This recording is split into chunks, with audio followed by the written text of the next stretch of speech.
जय हिंद साथियों, आप सभी का आपके अपने परिवार आसमा सिविल एकेडमी में मैं इशार अहमद आप सभी का पुरजोर स्वागत करता हूं और आशा करता हूं कि आप सभी स्वस्थ हैं और बिल्कुल मस्त हैं और अपनी प्रतियोगी परीक्षा की तैयारी बेहतर जोरों शोरों से और एक युद्ध स्तर पे कर रहे हैं। मेरे प्रिय साथियों, आज हम 13 सितंबर के इंपॉर्टेंट करंट अफेयर्स पढ़ेंगे जो कि हमारे एग्जाम के लिए बहुत ही महत्वपूर्ण है। और कौन कौन से एग्जाम? तो CGPSC, Vyapam, SSC, railway, banking, जिसमें करंट अफेयर्स के क्वेश्चंस पूछे जाते हैं। उसके लिए ये कंटेंट डेली बेसिस पे आपको प्रोवाइड कराए जा रहे हैं। तो आप सभी इसमें अपनी कंसिस्टेंसी बनाए रखिए और वीडियो में शुरू से अंत तक जरूर बैठें। मेरे प्रिय साथियों, आप लोगों को नया कंटेंट तो पढ़ाया ही जाता है, लेकिन साथ ही साथ नेक्स्ट डे का लास्ट डे का जो आपका करंट अफेयर होता है उसको रिवाइज भी कराया जाता है, जिससे आप लोगों की लयबद्धता वो बेहतर तरीके से बने रहे। ठीक है, तो चलिए अपना सत्र प्रारंभ करते हैं। लेकिन हाँ, अगर आप लोग इस चैनल में नए हैं तो चैनल को सब्सक्राइब कर ले, और अगर पहले से इस चैनल में है तो मेरे प्रिय साथियों, मेरे दोस्तों, मेरे शुभेच्छु जितने भी हैं, मेरे प्रिय साथियों, एक शेयर जरूर करिएगा। ठीक है, तो चलिए आइए स्टार्ट करते हैं।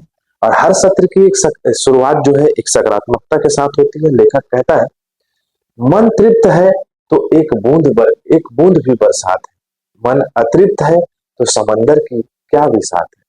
मेरे प्रिय साथियों, मन को हमेशा मैं आप लोगों को, सभी लोगों को बार बार ये कहता हूं कि अपने मन को सकारात्मक रखिए, पॉजिटिव रखिए और एक एम्बिशियस माइंड के साथ जो है अपने कदम को बढ़ाते जाइए। आप अपने लक्ष्य के प्रति समर्पित रहिए, अपने लक्ष्य को आप जरूर प्राप्त कर पाएंगे। ठीक है, आशा करता हूं मेरी बातें आप लोगों को समझ में आ रही होगी। लास्ट टाइम जो मैंने प्रश्न पूछा था कि वित्त मंत्रालय द्वारा आधिकारिक आदेश के अनुसार भारत के नए वित्त सचिव के रूप में किसे नियुक्त किया गया है, तो उनका नाम है तिहुन कांता पांडे। ऑप्शन सी सही होगा। यामिनी ने सही आंसर दिया है, सूर्या ने भी सही आंसर दिया है। वेरी गुड, यामिनी को मैंने रिप्लाई कर दिया है। हाँ, ठीक। चलो, आज के दिन मनाया जाता है अंतरराष्ट्रीय चॉकलेट दिवस। अंतरराष्ट्रीय चॉकलेट दिवस।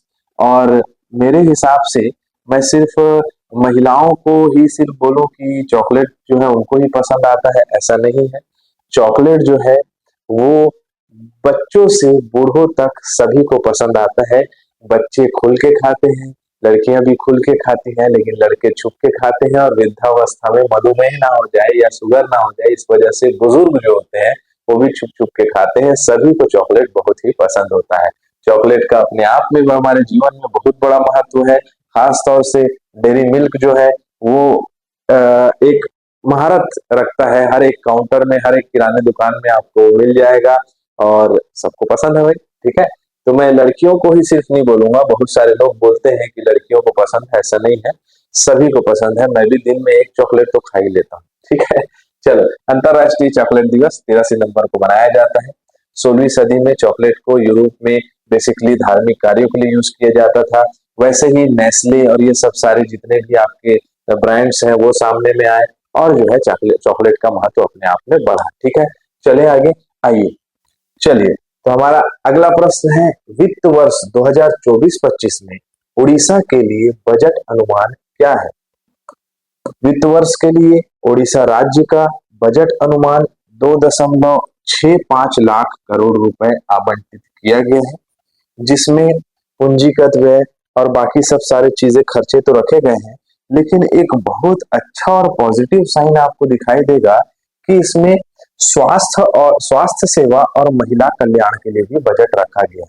जैसे कि देख सकते हैं आप, 21,200 करोड़ रुपए पिछले वर्ष से 32% वृद्धि हुई है।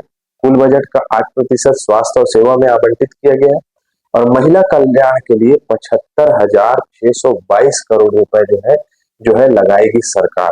ओडिशा की बात करें तो मुख्यमंत्री मोहन चरण मांझी है, राज्यपाल रघुवर दास है, राजधानी भुवनेश्वर है, 30 जिले और 3 संभाग है ओडिशा में। ठीक है, ओडिशा। क्लियर।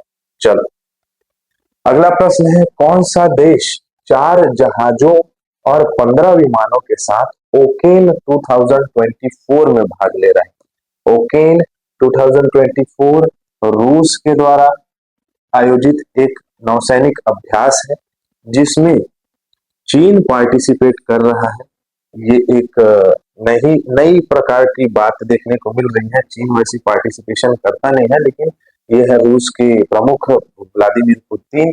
और ओकेन जो है उसके साथ जुड़ रहे हैं कौन, तो आपका चीन, जो कि प्रशांत, अंटार्कटिक और भूमध्य सागरीय, कैस्पियन, बाल्टिक सागर, ये सभी क्षेत्रों में ये अभ्यास के लिए बनाया गया है। अभ्यास का उद्देश्य है रूसी नौसेना और वायुसेना की युद्ध तत्परता का आकलन करना। अगर हम रूस और चीन के बीच प्रमुख रक्षा अभ्यास की बात करें तो जाइंट सी होता है, 2012 से स्टार्ट हुआ है। सीबू इंटरेक्शन होता है जो कि 2021 से चालू हुआ है। एरोस्पेस सिक्योरिटी 2016 से। वास्तोक होता है आपका सेंटर होता है ना, आतंकवाद विरोधी अभियान है 2019 से। जापान इंटरेक्शन होता है, तो ये सभी रूस के साथ पार्टिसिपेट करता है चीन, है ना, और चीन भी रूस के साथ पार्टिसिपेट करता है, रूस भी चीन के साथ पार्टिसिपेट करता है। चलो, योट्टा, नेस्कॉन और तेलंगाना एआई मिशन के ने स्टार्टअप के लिए खालिस्तान एक्सलरेट प्रोग्राम लॉन्च किया है। देखो, ये प्रमुख बेसिकली आईटी कंपनी है, इंफॉर्मेशन टेक्नोलॉजी से संबंधित संभो एक्सलरेट प्रोग्राम लॉन्च किया है। इसके तहत लोगों के बीच में नवाचार और रोजगार में और साथ ही साथ इंफ्रास्ट्रक्चर डेवलपमेंट के एरिया में जो है एक बहुत अच्छा निवेश है। वर्तमान में आर्टिफिशियल इंटेलिजेंस ने एक बहुत ही व्यापक जगह बना ली है मानव जीवन में, और इस व्यापक जीवन को पूर्ण रूप से अगर हम इसमें पार्टिसिपेट नहीं करते हैं तो मेरे प्रिय साथियों हम पीछे हो जाएंगे।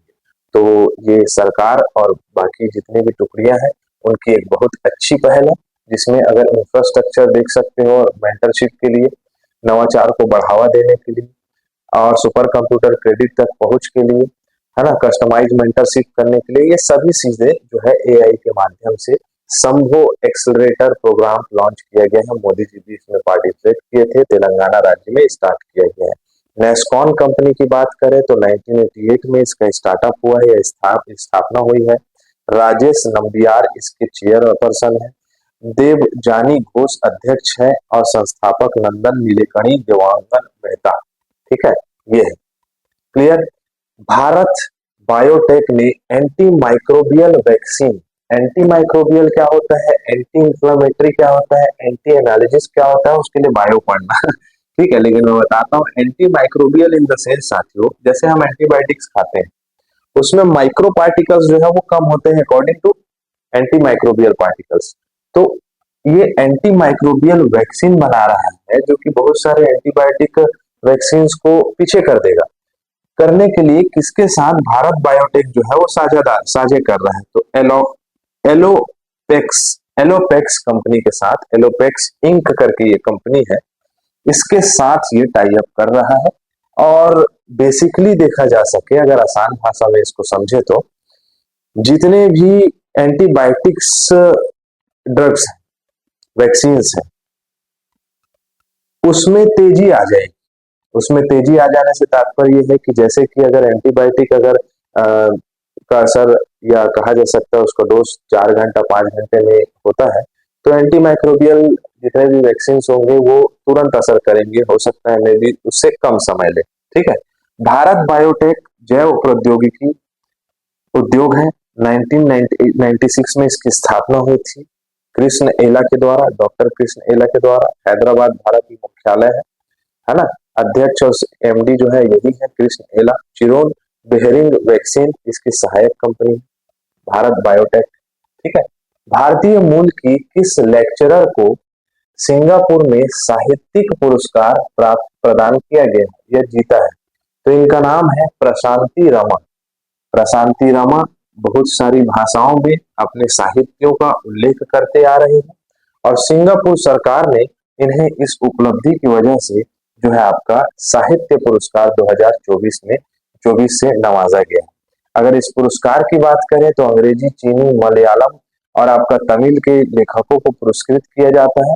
तो ये हमारी जो है लेखिका है, क्या नाम है इनका, लेक्चर प्रशांति रामा, जिनको आपका साहित्य के क्षेत्र में पुरस्कार प्रदान किया गया है। ठीक है। 54वीं जीएसटी परिषद की अध्यक्षता किसने की है? तो जीएसटी परिषद की अध्यक्षता बेसिकली केंद्रीय वित्त मंत्री के ही द्वारा होती है। तो केंद्रीय वित्त मंत्री के द्वारा की गई है। और ये कौन है? तो निर्मला सीतारमण जी। निर्मला सीतारमण जी की अध्यक्षता में बहुत सारे करों में जीएसटी में जो है गिरावट देखने को मिली है। जैसे देख सकते हो कि कैंसर की दवाओं में 12 से घटाकर 5% कर दिया गया है। नमकीन स्वादिष्ट खाद्य पदार्थों में 18 से हटा के 12% कर दिया गया है। तीर्थ यात्रा करते हैं जो हेलीपैड हेलीकॉप्टर में, उनका 5% कर दिया गया है। ठीक है। वस्तु सेवा कर परिषद जो है बेसिकली संविधान के अनुच्छेद 279 ए के तहत किया जाता है। ठीक है। वित्त मंत्री निर्मला सीतारमण इसकी अध्यक्ष है।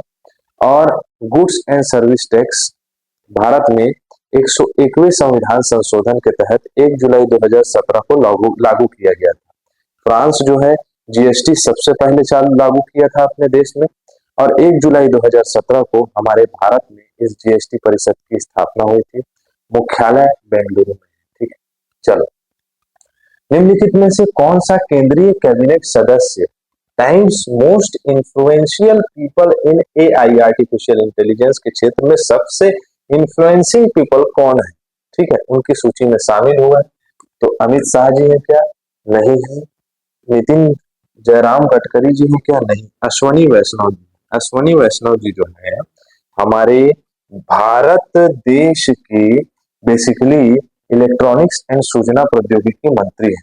इनको फोर्ब्स के बोलता हूँ, टाइम्स मैगजीन के आपके स्पेशली 100 पीपल्स, टॉप 100 पीपल्स की सूची में रखा गया, जिसमें अनिल कपूर भी है, सुंदर पिचाई जी भी है, और ये जो जेसिका सिडली है ये एग्जीक्यूटिव मतलब सीईओ है इसकी टाइम्स मैगजीन की। ठीक है। संस्करण इस बार कौन सा था? तो सेकंड संस्करण था। आर्टिफिशियल इंटेलिजेंस के क्षेत्र में ये सूची बनाई जाती है। टाइम्स पत्रिका 1923 में इसकी स्थापना हुई है। न्यूयॉर्क यूनाइटेड स्टेट यूएस में इसका मुख्यालय है। जेसिका सिबली ये जो है इनकी क्या है? आपकी सीईओ है। ठीक है। Inter continental cup football tournament का चौथा संस्करण किसने जीता है? तो चौथा संस्करण जो है ना, inter continental football cup Hyderabad में कराया जा रहा था, सीरिया जीता है। ठीक है। और भारत हारा है। भारत इस कप को हार गया है, सीरिया जीत गया है। बेसिकली 3 देश ही सिर्फ इसमें पार्टिसिपेट किए थे, मॉरिशस, सीरिया और भारत। इसमें से जो है आपका चौथा संस्करण था और सीरिया जीत गया है, भारत उप विजेता रहा है। और 2018 से ये इंटर कॉन्टिनेंटल चैंपियनशिप चल रहा है। ठीक है। आगे बढ़े। चलो मेरे प्रिय साथी, शोधकर्ताओं ने खालिस्तान में लुप्त प्राय मिरिस्टिका दलदली वन की खोज की है। तो ये महाराष्ट्र और गोवा के बेसिकली बॉर्डर में खोजा गया है। ये होता क्या है? मिरिस्टिका दलदली वन जो है शिव जी की धार्मिक आराधना में इसका उपयोग किया जाता है और बहुत ही अच्छी मान्यता मानी जाती है इस आपका मतलब इस वन को। ये वन्य जीवों के भोजन का भी कार्य करता है।